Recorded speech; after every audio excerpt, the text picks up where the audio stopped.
অবিভক্ত উত্তর জেলা তথা বর্তমানে উত্তর জেলা, ধলাই জেলা এবং ঊনকোটি এই তিন জেলার জেলা হাসপাতাল হিসেবে পরিচিত ছিল এই রাজীব গান্ধী মহকুমা হাসপাতালটি। জেলা বিভক্ত হবার পর বর্তমানে এটি মহকুমা হাসপাতাল হিসেবে কাজ করছে। আজ সেই হাসপাতালটি জঙ্গল আর আবর্জনার স্তূপে পরিপূর্ণ।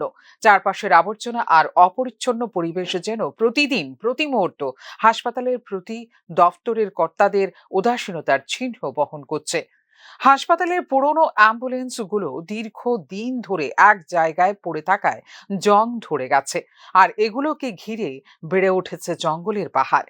ড্রেনগুলো দীর্ঘদিন ধরে পরিষ্কার না করার ফলে সেখানে ময়লা জমে মশার প্রজনন ক্ষেত্র হয়ে উঠেছে। আর হাসপাতালের কোয়ার্টারগুলোর চারপাশে রয়েছে জঙ্গল।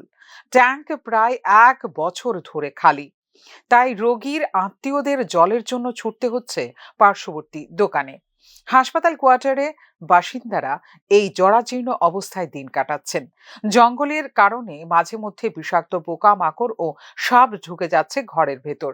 পর্যাপ্ত পানীয় জলের অভাব, জলের উৎসগুলিকে সারাইয়ের উদ্যোগও নেওয়া হয় না। ড্রেনে ময়লা জমে মশার উৎপাত বেড়েই চলেছে, কিন্তু হাসপাতাল কর্তৃপক্ষের পক্ষ থেকে কোনো রকম ব্যবস্থা নেওয়া হয় না। এখানে জলের খুব সমস্যা। ঠিক মতন জল আইয়ে না, ট্যাঙ্কিটা ভাঙা অনেকদিন ধরে, এটা খুব নোংরা হয়ে রয়েছে ভিতর। এটার ভিতরে জল খাওয়া মানে নিষেধ আছে। কারণ আমরা কি তো জলের দরকার হসপিটাল। এটা কোন জায়গা? এটা কৈলাসহর RGM হসপিটাল। এখন আমরা শুধু জলের ব্যবস্থাটা চাই, আর ভালো ভালো ডাক্তার যদি আইয়ে বাচ্চারা রোগী দেখার লাগে। স্বাস্থ্য সেবায় প্রয়োজনীয় মান এবং পরিচ্ছন্ন পরিবেশের কোনো নজির নেই এখানে। কৈলাসহর মহকুমা হাসপাতালের এমন অবহেলিত চেহারা কেবলই দপ্তরের কর্তাদের নজরদারির অভাব নয়, এটি স্বাস্থ্য সেবার প্রতি দায়িত্বহীনতার প্রতিচ্ছবি। কোয়ার্টারে থাকা হাসপাতালে কর্মীদের মুখে শুনে নিন তাদের দুর্দশার কথা। জঙ্গল পয়সা মানে রেগা যখন আইয়ে তখন একবার উপরে উপরে তা কাটতে যায়, এরপরে তো আর শেষ। রেগাও শেষ, কাজও শেষ। বহুত দিন হয়ে গেছে।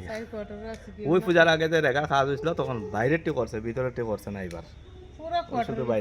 প্রসঙ্গত উল্লেখ্য, কৈলাসহরে রাজীব গান্ধী মহকুমা হাসপাতালের মহকুমা স্বাস্থ্য আধিকারিক হিসেবে পাপিয়া রুদ্রপাল দায়িত্ব পাওয়ার পর থেকেই তার উদাসীনতার কারণে মহকুমা হাসপাতালের এমন শোচনীয় অবস্থা বলে স্থানীয়দের অভিমত। এমনকি গত 9 নভেম্বর পাপিয়া রুদ্রপালের কাছে হাসপাতালের ব্যাপারে জানতে চাইলে তিনি এই ব্যাপারে কোনো কিছু বলতে চান না বলে স্পষ্ট জানিয়ে দেন।